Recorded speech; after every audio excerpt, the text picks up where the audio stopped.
The galaxy had always been full of tensions, rivalries, and fear. For centuries, countless species had expanded, colonized, and fought over territory. Some wars were long forgotten, but the scars remained.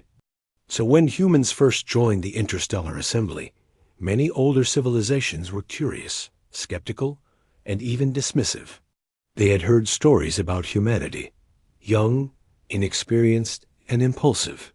But they had also heard something unexpected. Humans had a strange way of solving problems, not with immediate aggression, but with persistence and a willingness to understand others. The human delegation arrived at the massive assembly building with a mix of determination and nervous anticipation. The hall itself was enormous, with ceilings stretching far above, walls that shimmered with shifting colors, and floors that reflected the countless species that moved through it. It was a place designed to impress, intimidate, and remind every visitor that they were small in a galaxy of ancient powers. Humans, however, did not seem impressed or intimidated. They simply walked through the doors, heads held high, eyes observing carefully. Their mission was simple in words, but complex. In practice, negotiate peace. Many factions had been on the edge of conflict for years, some for decades, and humans were tasked with bringing them to the table, calming their fears, and finding a path forward. But the challenge was immense. Unlike humans, most species thought in terms of dominance, strategy, and survival of the strongest. They believed that weakness invited attack, that hesitation meant defeat. Humans, however, had learned a different approach. Listen first, act carefully, and prioritize life above all else. The first meeting was with a group of small colonies near the edge of the galactic frontier. These colonies had long been overlooked, their concerns dismissed by larger empires. They feared that any new war would hit them first and protect them last. As the human lead negotiator spoke, he didn't try to promise them power or wealth. Instead, he offered acknowledgement and attention. "We see you," he said simply. "We understand your fears. We will help ensure that your people are safe. Your lives matter, and they will be considered in every discussion we have." The leaders of the colonies looked at each other in surprise. No one had spoken to them like that before. Most delegates had tried to impress with lists of treaties, fleets, or threats.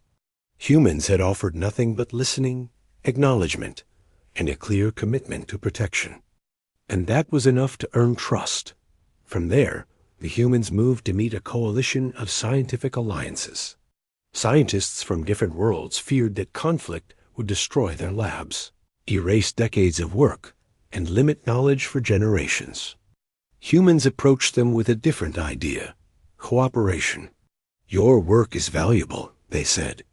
"If the galaxy descends into war, much of it will be lost.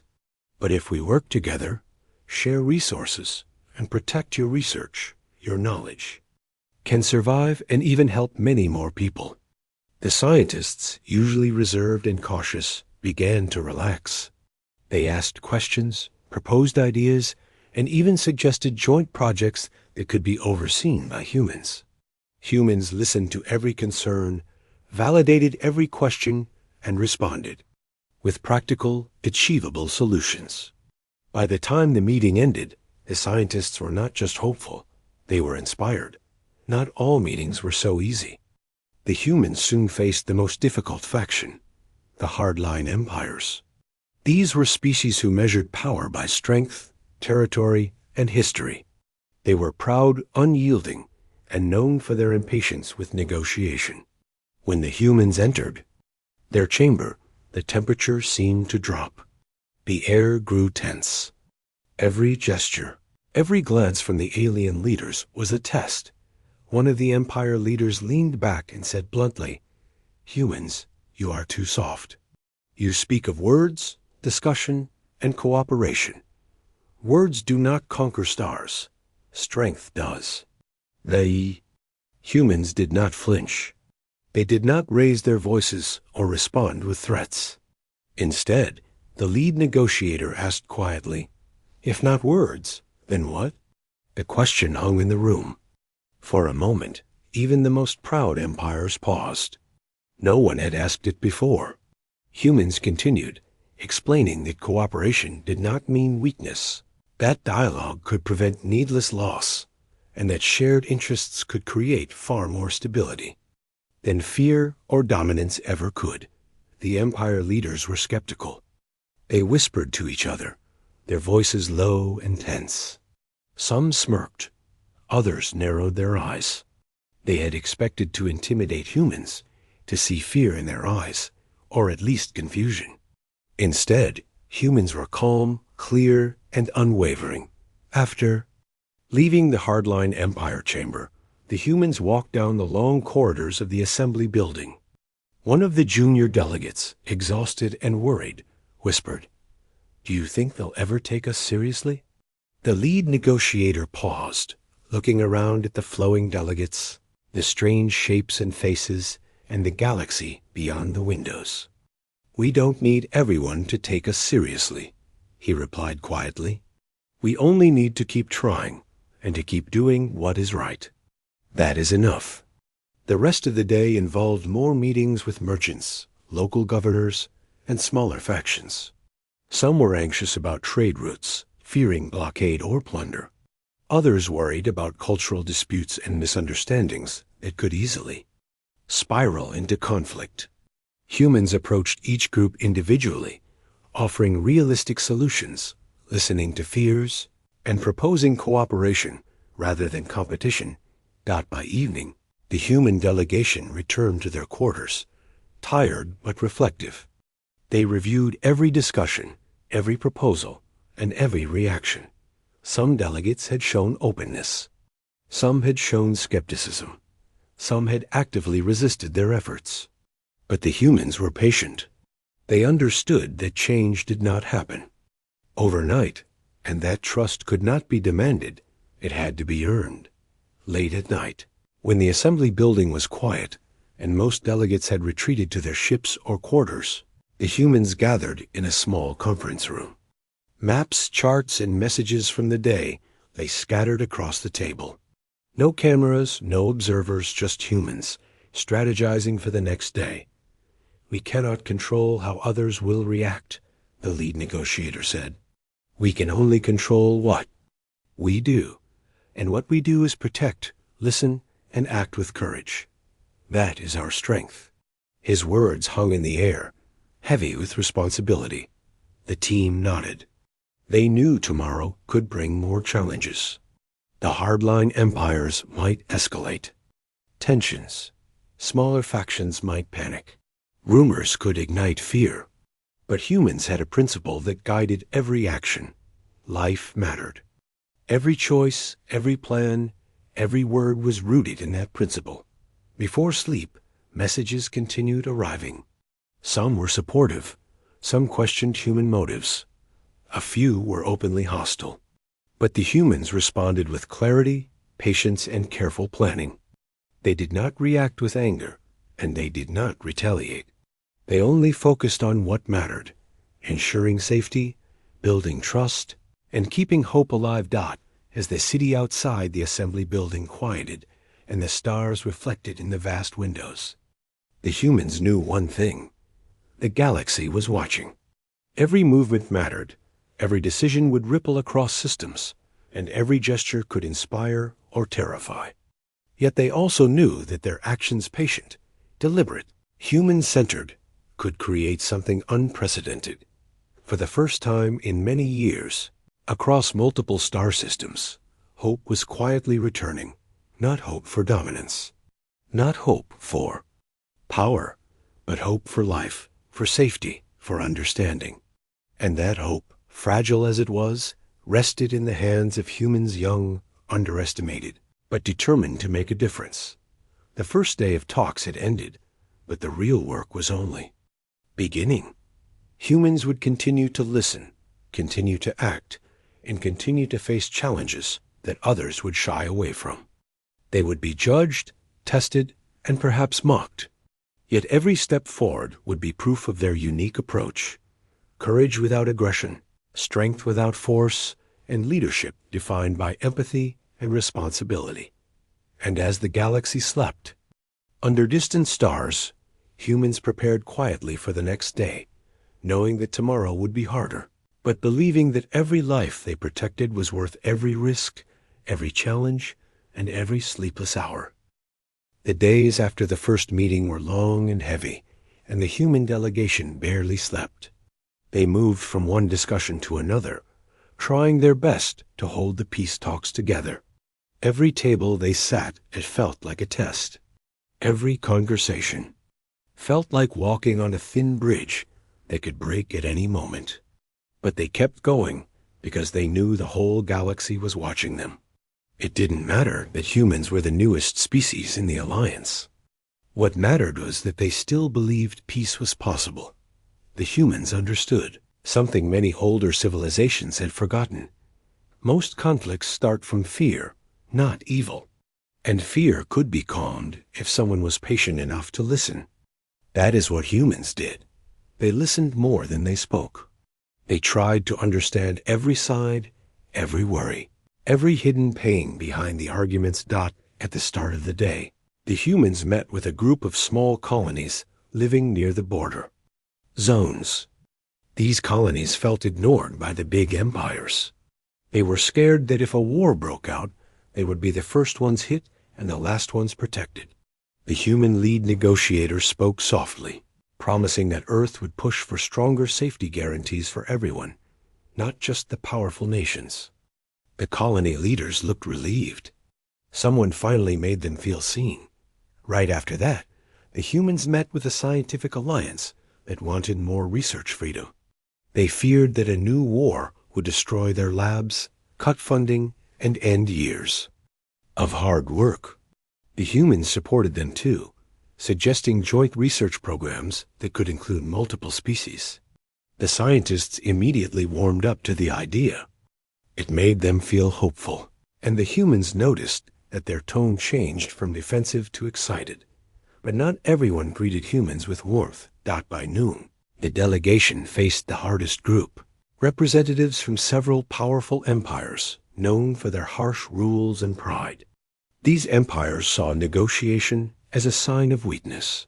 They wanted control, not compromise. When the humans entered the room, the atmosphere turned cold.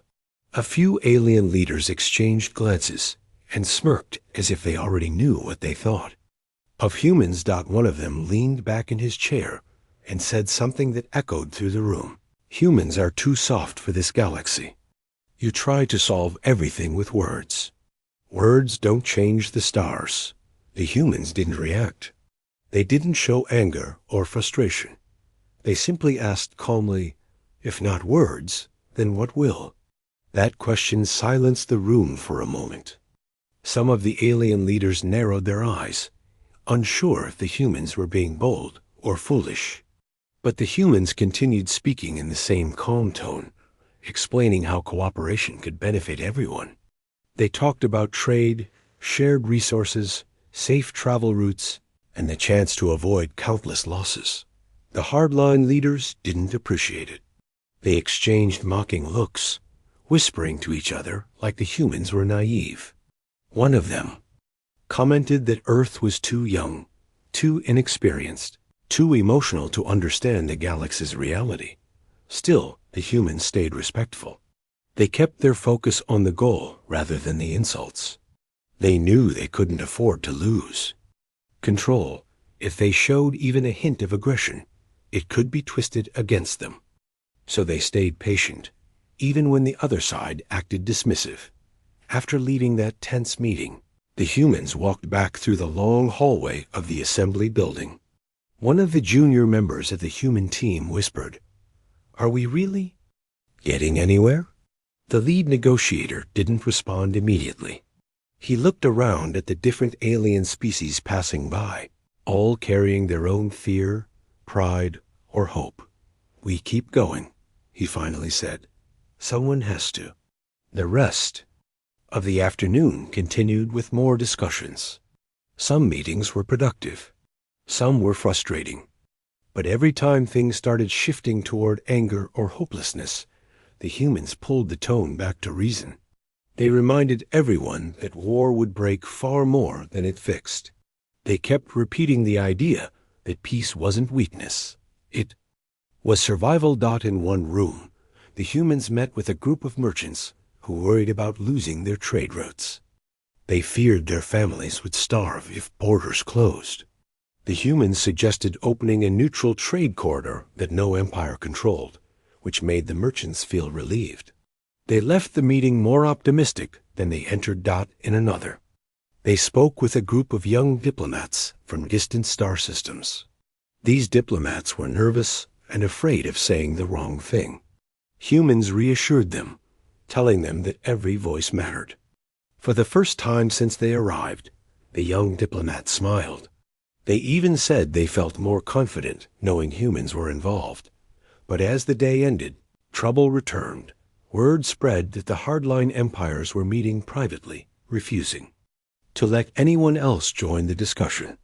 Rumors circled that they were planning to reject all peace proposals. Some whispered that they were gathering support for something more aggressive. The humans tried to meet with them again, but the request was denied. No explanation, no courtesy, just a cold message that said, "We will speak when it suits us."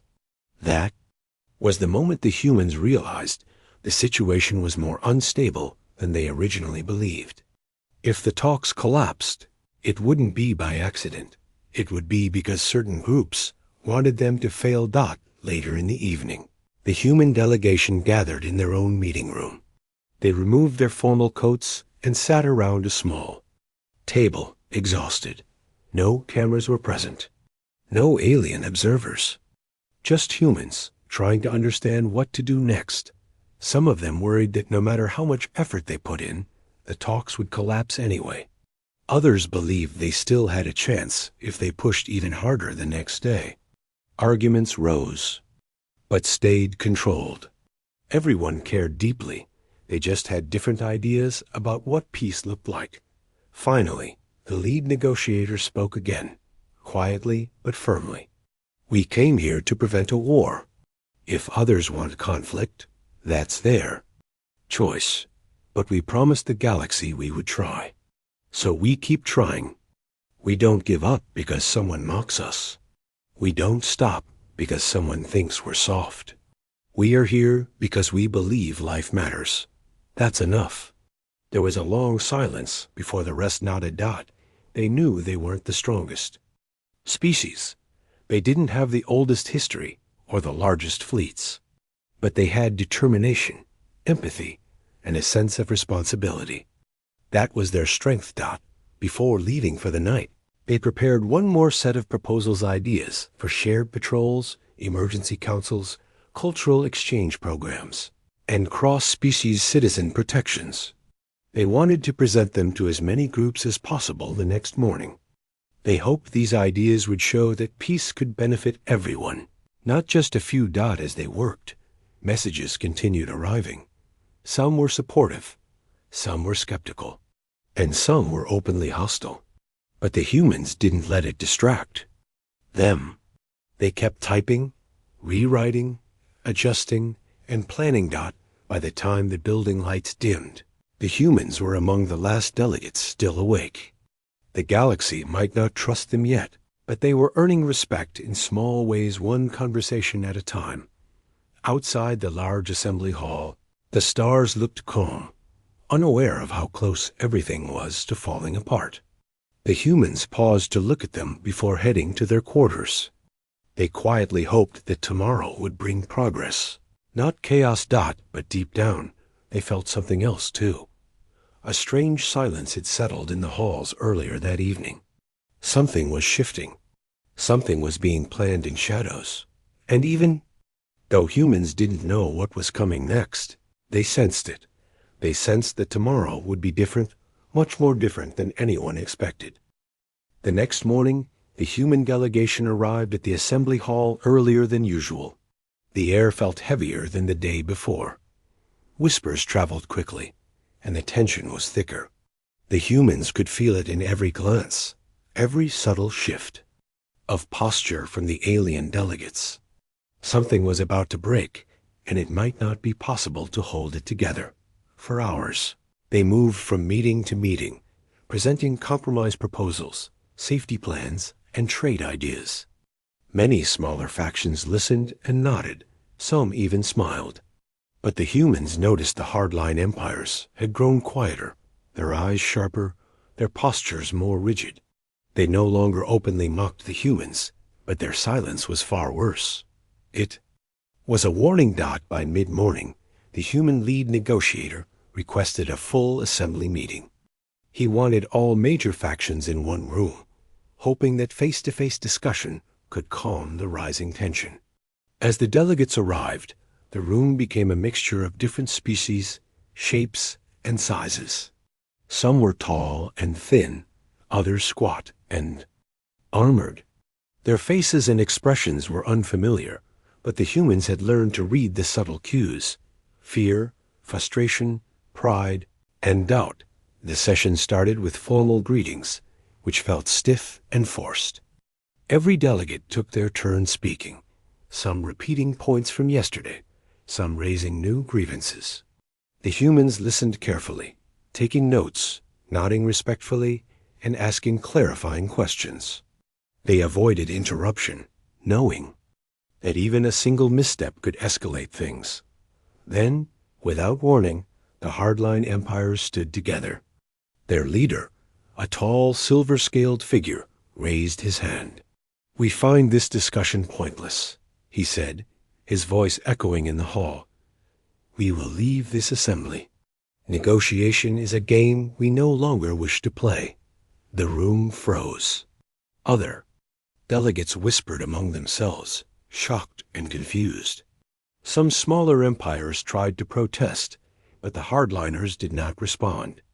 They turned and walked out together, their movements deliberate, slow, and intimidating.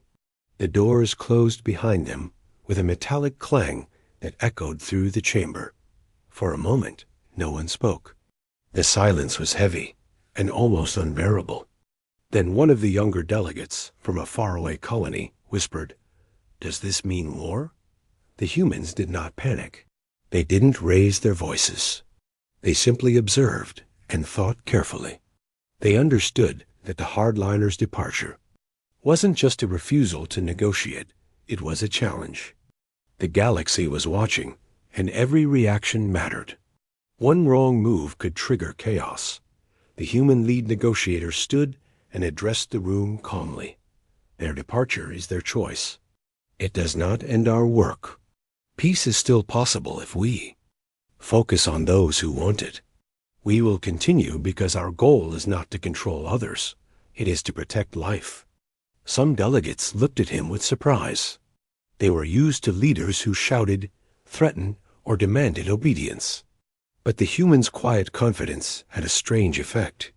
It made the others pause, consider, and for some, trust them.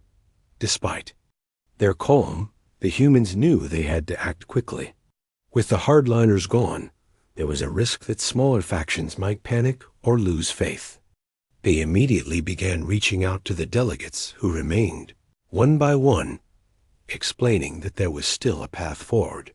They offered reassurances that safety measures were being developed, that resources would be shared, and that no one would be abandoned.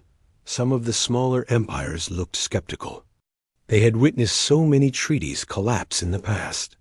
They asked, "What guarantee do we have that this won't happen again? What makes humans different?" The human lead negotiator replied simply, "We cannot force anyone to act with honor. We cannot control the choices of those who walk away. But we can do everything in our power to protect those who remain.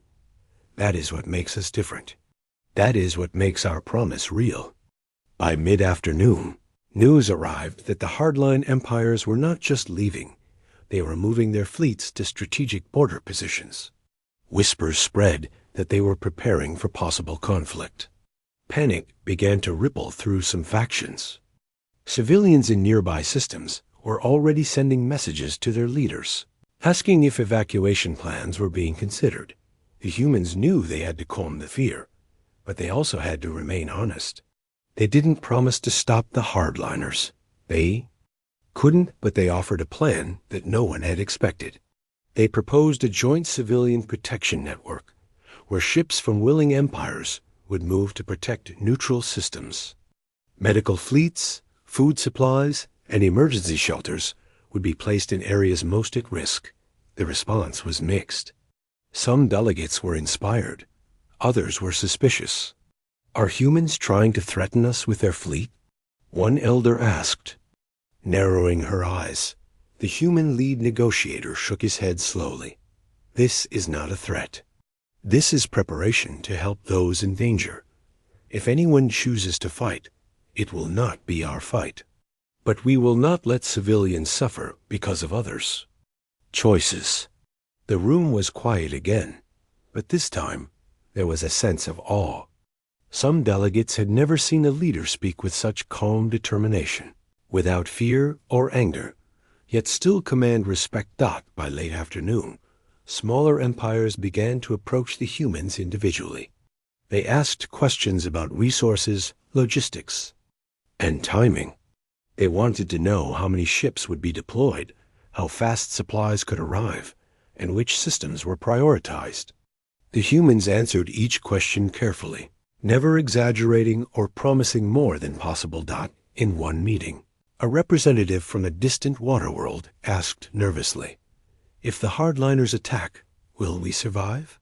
The humans did not flinch.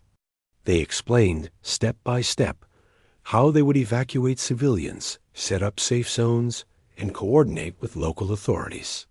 They emphasized that no one would be forced into danger. Slowly, the Waterworld representative relaxed. Your people. You think about others, he said softly.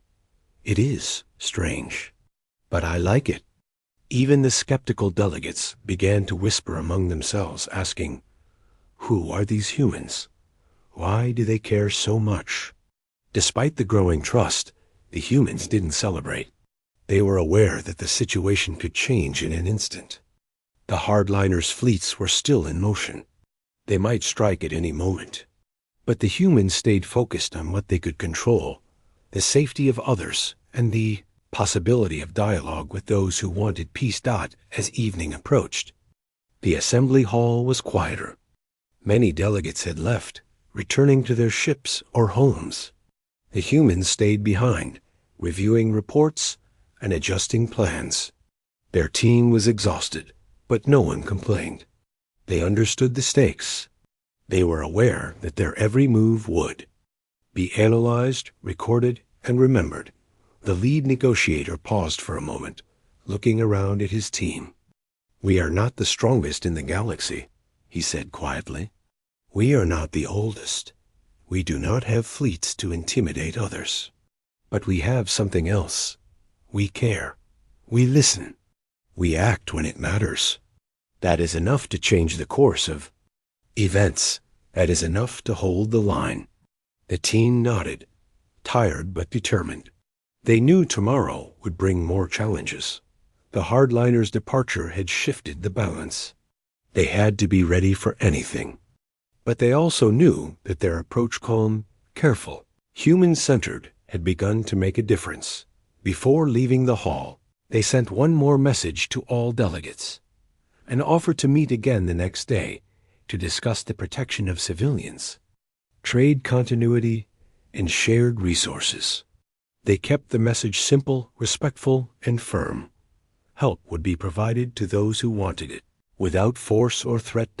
As they walked back to their quarters, the humans glanced at the stars outside, the assembly building.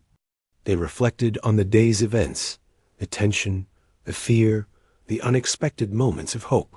They understood that the galaxy was a complex place, full of pride, ambition, and fear. But they also understood that even small actions, when guided by empathy and courage, could ripple outward and create change. They went to sleep that night with a sense of quiet determination. Tomorrow would be harder. The hardliners would not give up easily.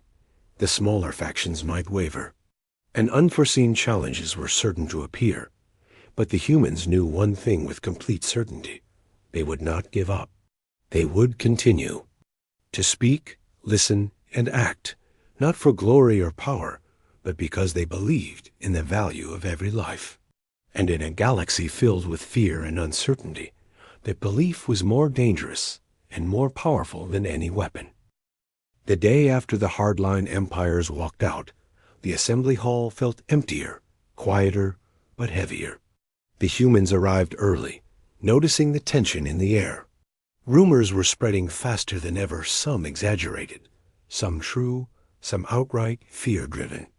The galaxy seemed to be holding its breath, waiting for the next move. The humans understood that the smallest action, or even inaction, could shift the balance. They started the morning with private meetings. Smaller factions were anxious. Some were frightened, some angry, and some were simply confused. If the hardliners return, what will happen to us? One delegate asked, shaking slightly. Will we be abandoned? The humans listened patiently, nodding, and then spoke calmly. No one will be abandoned. We cannot control what others choose, but we can ensure the safety of those who ask for help. That is our promise. Even though the words were simple, they carried weight. For the first time, many delegates began to feel that someone truly cared about them. They saw that humans were not bluffing or making empty promises. Every detail mattered to them: how civilians would be evacuated, how resources would be distributed, and how systems under threat would be protected. By mid-morning, the human delegation began sending messages across the galaxy. These messages were not aggressive. They were clear, concise, and honest. They explained that humans were ready to assist any neutral or vulnerable system. Medical teams, supply ships, and protective fleets would be made available immediately. The galaxy reacted with confusion first. Many species were suspicious. Are they preparing for war? One elder asked. Why are they sending fleets? Others wondered if Earth had some hidden weapon or secret plan. But the humans made no threats. They only explained the logistics and the reasons for their actions. Help for those in danger. Nothing more. By noon, some delegates began to visit the human team personally, curious and cautious. They asked questions about the scale of the operation, the number of ships, and how coordination would work. Humans answered each question patiently, sometimes drawing maps or charts to make things clear. They never exaggerated or overpromised. Their honesty created a quiet trust. One particularly nervous delegate from a star system close to the border said, "You are risking a lot. What if the hardliners attack you?" A human responded with calm certainty. "Our mission is not to fight. Our mission is to protect. If others attack, it is their choice. We will not provoke, but we will shield those who need help. That is enough to make a difference." The delegate blinked, surprised. He had expected threats, intimidation, or some show of force. Instead, he found humans calmly preparing to help others, without aggression. It unsettled him. He had never encountered a species willing to act purely for protection, without expecting a return or using it as leverage. Meanwhile, the hardliners' fleets were moving, but no attacks had occurred yet. The human team tracked their movements carefully, analyzing possible routes, strategies, and motivations. They made sure their own operations avoided escalation. Every decision was calculated, yet compassionate. They never wanted to threaten anyone, only to provide safety for those in danger. As the afternoon wore on, news arrived from distant colonies. Civilians had begun asking for evacuation plans, worried that war might start without warning. Many species had never seen such organized responses from humans before. They were used to leaders who shouted, threatened, or manipulated, but humans acted differently. Humans acted with patience, logic, and empathy. Delegates who had been skeptical began sharing information with others. Humans are different, one said quietly.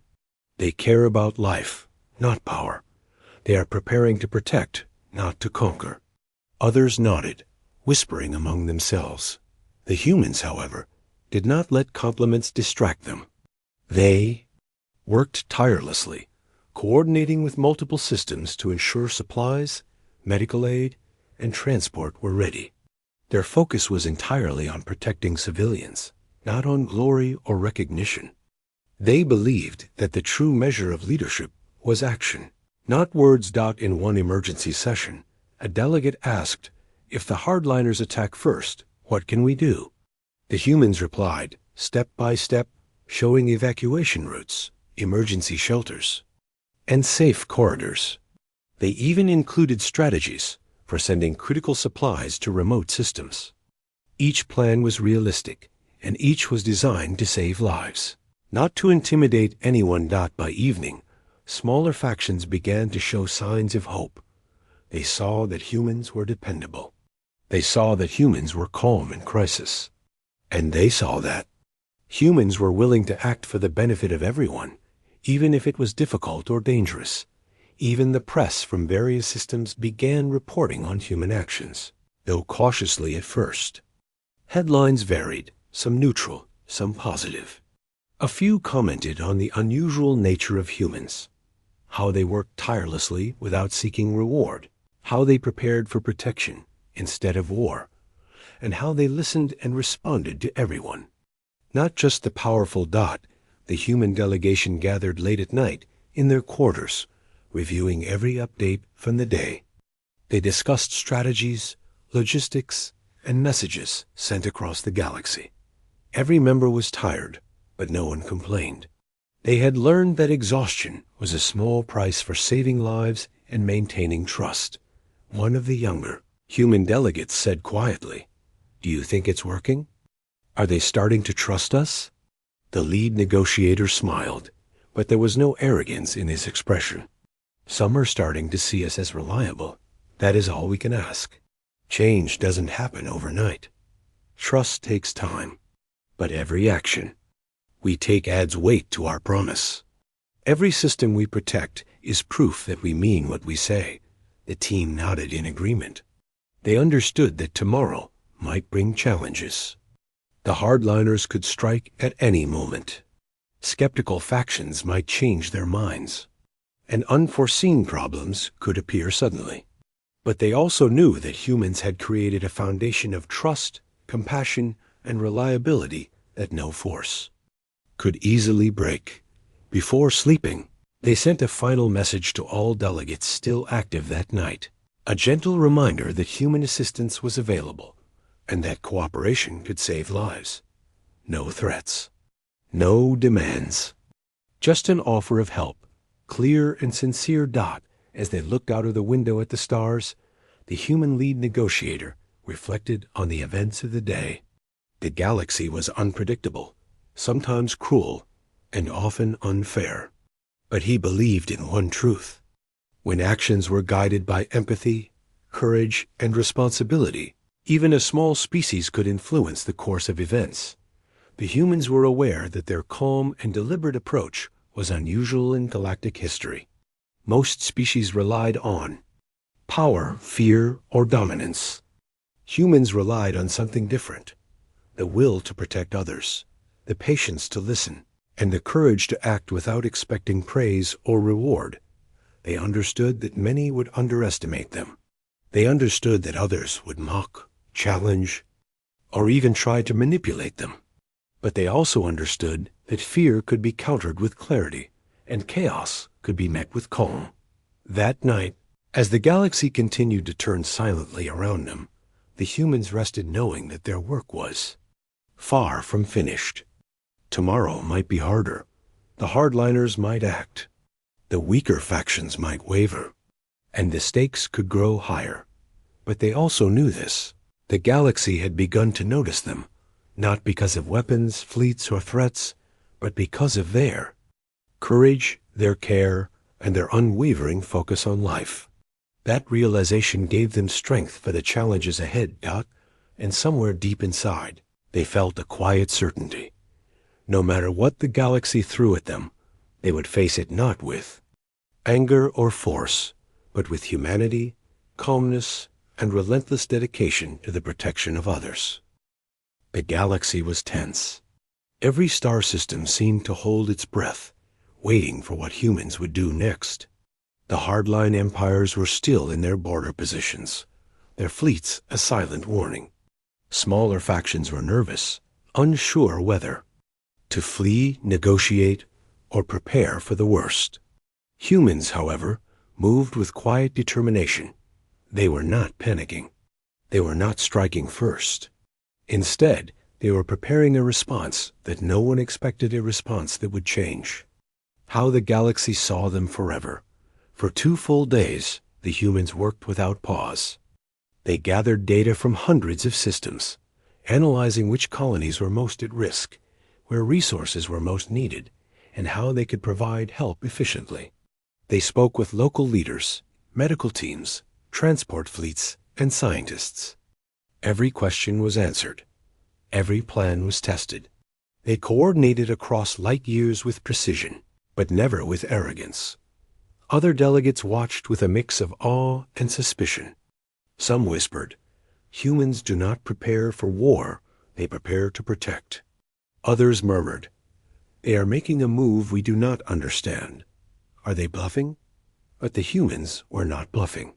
They were making a choice to act, not with weapons, but with humanity.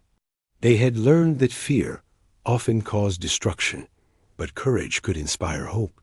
And now it was time to show that courage to the galaxy. At the start of the 3rd day, the human lead negotiator requested a full assembly session.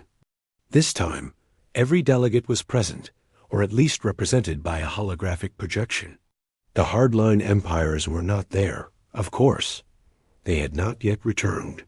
But every other faction waited, curious and tense, to hear what the humans would do next. The humans spoke calmly, clearly, without raising their voices or making threats. They began by acknowledging the fear in the room. "We understand the concerns of everyone here," they said. "The future is uncertain. Tensions are high. But we believe in protecting life above all else. That is why we are acting now." Then, without fanfare, they announced their plan. Across multiple star systems, humans had organized emergency fleets, medical stations, supply convoys, and evacuation routes. They had mapped safe zones in strategic locations where civilians could shelter if conflict arose.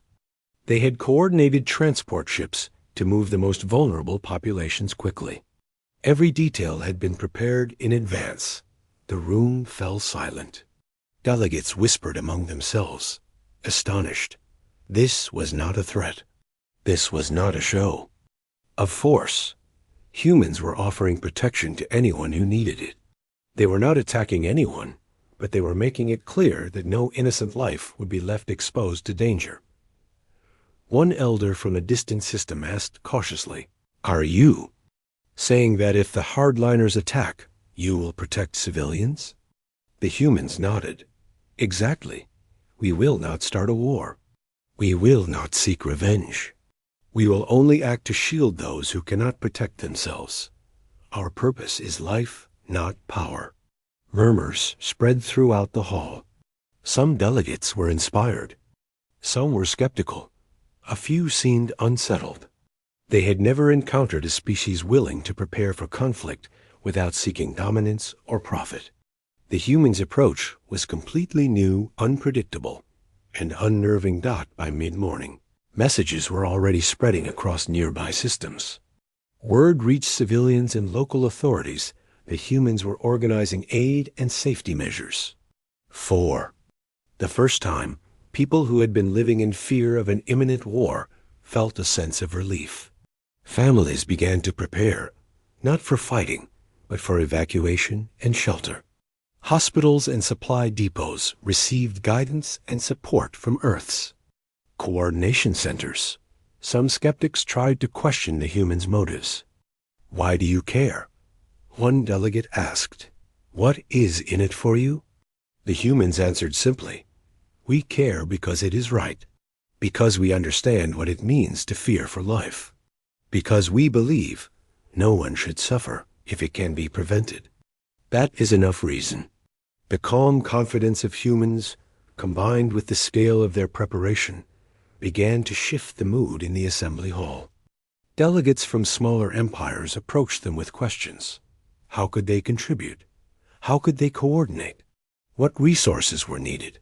The humans welcomed their participation.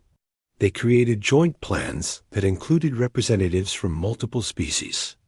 They wanted everyone to be involved, to feel that safety was a shared responsibility, not something dictated by one species. By afternoon, the first convoys were already en route.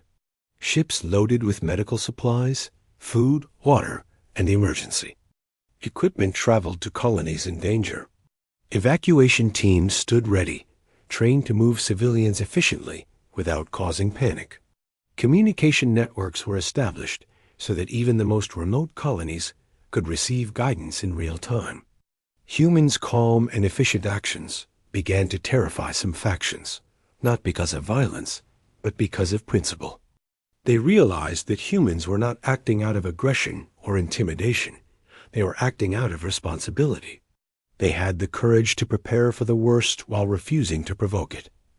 A delegate from a mid-sized empire whispered to a colleague, "If they are willing to protect everyone, even if attacked, what does that make them? We cannot predict their limits." The human lead negotiator continued speaking to the assembly. "We are not here to fight. We are here to act.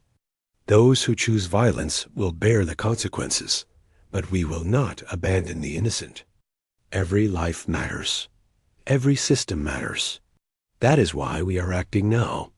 Delegates began to nod, some with relief, some with admiration. The smaller factions felt reassured. Even some of the skeptics admitted quietly that humans' preparation was extraordinary. Late in the day, humans began receiving messages from distant systems. Civilians thanked them. Leaders expressed gratitude. Even some media outlets began highlighting humans' efforts. Reporting that a new standard of leadership had arrived in the galaxy. Humans were not only protecting lives, they were inspiring others to act responsibly as well. By evening, the human team gathered in their quarters, exhausted but satisfied. They reviewed every operation, every fleet movement, and every coordination plan. They double-checked communications, supply levels, and evacuation procedures. No detail was too small. Every decision could mean the difference between life and death. One of the younger delegates asked, "Do you think the hardliners will be intimidated by this?" The lead negotiator shook his head. "We are not trying to intimidate anyone. That is not our goal. We are trying to protect life. If the hardliners see that we are willing to shield everyone without aggression, they might hesitate. But whether they hesitate or not, our work remains the same. We protect those in danger. That is all we need to do." As night fell, the humans sent one final message to all systems, a clear and simple line of reassurance. They reminded everyone that aid was on the way, that shelters and evacuation routes were available, and that cooperation could save countless lives. No threats, no demands, just hope delivered with precision and care. Across the galaxy, reactions varied. Some were awed. Some were afraid. Some were inspired to join the humans' effort. The point was clear. Humans had acted decisively, yet without aggression. They had shown courage not through weapons, but through empathy and responsibility. The stars outside the assembly building seemed quieter than usual, as if even the galaxy itself was watching. The humans rested that night, knowing that they had taken a bold step. They had made a choice that would define how the galaxy saw them forever. They knew that tomorrow might bring new challenges, but they also knew one truth. Humans had shown that courage was not the same as aggression. Strength was not the same as power. And protecting life, even in the face of danger, could terrify the galaxy in ways no weapon ever could. And deep down, the humans understood something else. The galaxy would never underestimate them again. The galaxy had changed. No one could deny it. In the days following the humans' response, whispers traveled faster than light. Civilians from dozens of star systems had seen humans act in ways no one had expected. They hadn't deployed weapons to threaten, nor had they demanded obedience. Instead, humans had acted with courage, patience, and a clear focus on protecting life. That simple but extraordinary choice had shifted the balance of power in ways even the most powerful empires were beginning to notice. The hardline empires had remained on the borders, their fleets stationed strategically, waiting for what they thought would be an easy victory. But when they observed the humans' actions protecting civilians, preparing evacuation routes, supplying colonies, they felt something unexpected: uncertainty. Humans had not threatened them. Humans had not provoked them. Yet the sheer scale and principle of their response created a new reality. Attacking now would not only risk confrontation, but also expose their cruelty to the entire galaxy. In the assembly hall, smaller empires and independent colonies were starting to reorganize. Delegates who had been nervous or skeptical before now approached humans with questions, suggestions, and requests to coordinate. They wanted to be part of the protective network. They wanted to know how to help civilians without escalating conflict. They had begun to understand that humans weren't acting for glory.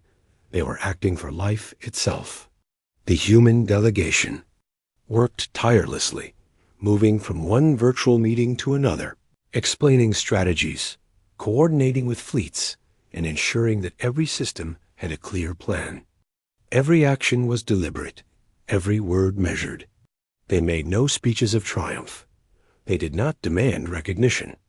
They simply ensured that aid reached where it was most needed, that evacuation routes were clear, and that medical and supply teams could respond instantly. By mid-morning, reports began arriving from distant colonies. Entire systems that had expected chaos found order. Families who feared losing everything were evacuated safely. Resources reached areas that had been cut off. Children, elders, and the sick were transported to secure zones. Even skeptics began to send messages of gratitude.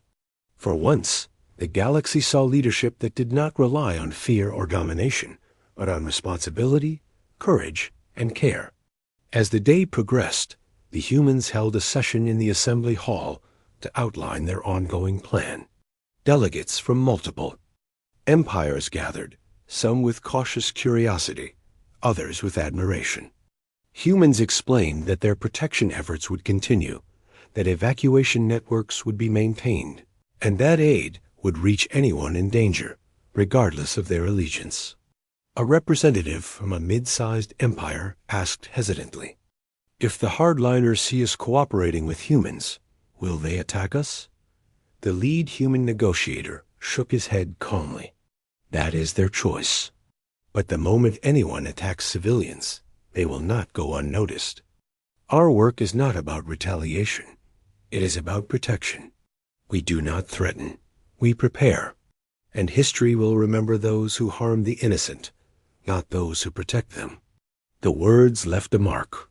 Delegates from multiple empires whispered to each other, realizing that humans had introduced a new kind of power into the galaxy.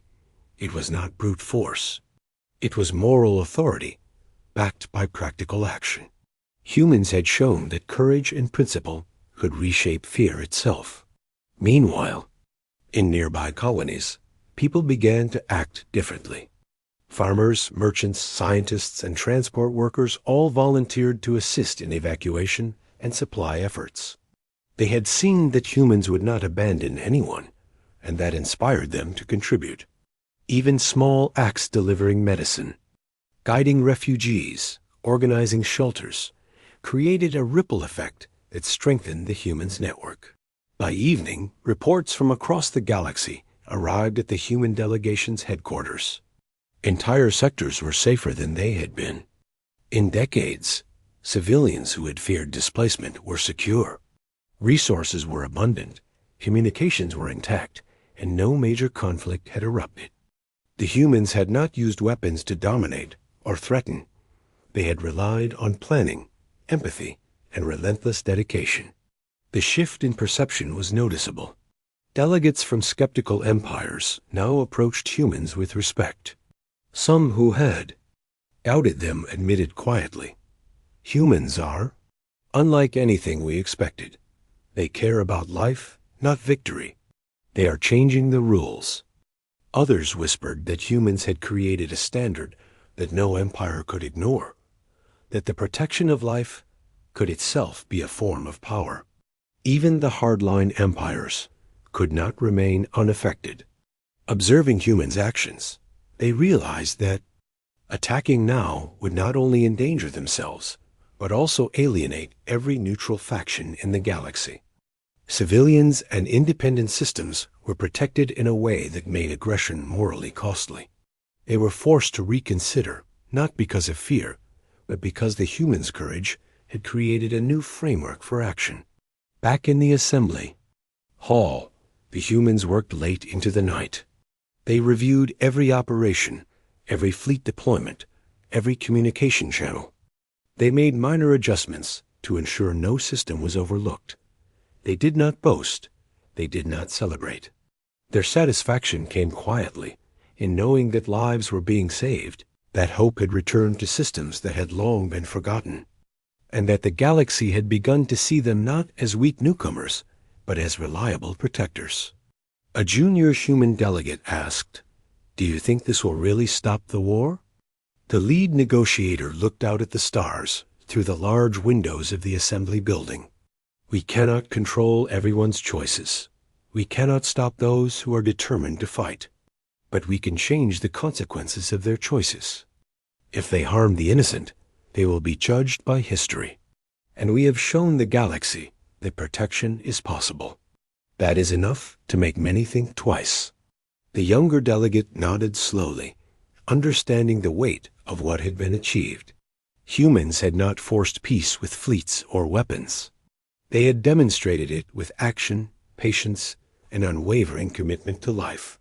That was something no empire could ignore, manipulate, or threaten. Over the next several days, smaller empires formally requested to join the Humans Protection Network. They contributed ships, supplies, and personnel. Scientists collaborated on medical projects. Engineers helped build shelters. Civilians were organized into volunteer networks. For the first time in a long time, cooperation across species was not just an ideal, it was tangible, practical, and saving lives. The hardline empires, witnessing this unprecedented unity and practical protection network, began to hesitate. Some of their leaders whispered concerns among themselves. Attacking now would risk not only their reputation, but also their credibility with other civilizations. Every system under human protection was effectively untouchable without facing moral, political, and strategic consequences. In the assembly hall, humans continued to coordinate, not only providing aid, but also mediating between factions that had been on the brink of panic. They reminded everyone that cooperation was stronger than fear, and that protecting life was a standard everyone could aspire to. Slowly, peace negotiations reopened, not because of intimidation, not because of threats, but because humans had demonstrated a better way to act. By the end of the week, a remarkable transformation had taken place. Civilians across the galaxy had hope again. Small and mid-sized empires felt empowered to cooperate. Even the hardline factions were reconsidering their approach. Humans had not used weapons to terrify the galaxy. They had used principle, courage, and relentless care to create an environment where life itself was valued above power, pride, or aggression. The human delegation finally gathered to reflect on what had happened. They had started as a new species in a galaxy full of conflict. They had been underestimated, dismissed, even mocked. Yet through calm determination and unwavering focus on life, they had reshaped perceptions. They had shown that courage did not need violence, and that strength could be measured in compassion. The lead negotiator spoke quietly to his team. The galaxy will remember this, not because we destroyed anyone, but because we protected everyone. Not because we demanded obedience, but because we acted responsibly. That is the power we carry. That is the lesson we leave. The team nodded, exhausted, but proud. They had risked much, yet achieved something extraordinary. They had changed minds, saved lives, and reminded everyone that leadership was not always about dominance. It was often about courage, empathy, and the willingness to act when it mattered most. As they looked out at the stars that night, the human delegation felt a quiet satisfaction. They had proven that even a young species, underestimated and dismissed, could influence the galaxy through intelligence, patience, and humanity. They had shown that true power was not the ability to destroy, but the ability to protect. And the galaxy had taken notice. The next morning, reports began arriving of renewed discussions among the previously hardline factions. They were reconsidering their stance, realizing that attacking now would be costly, not just strategically, but morally. Humans had set a standard that could not be ignored. They had created a reality where life was valued above all, and every civilization now had to reckon with it. The transformation was subtle but profound. Humans had not sought glory. They had not demanded loyalty. They had simply acted with courage and care, and the galaxy had begun to change because of it. And in that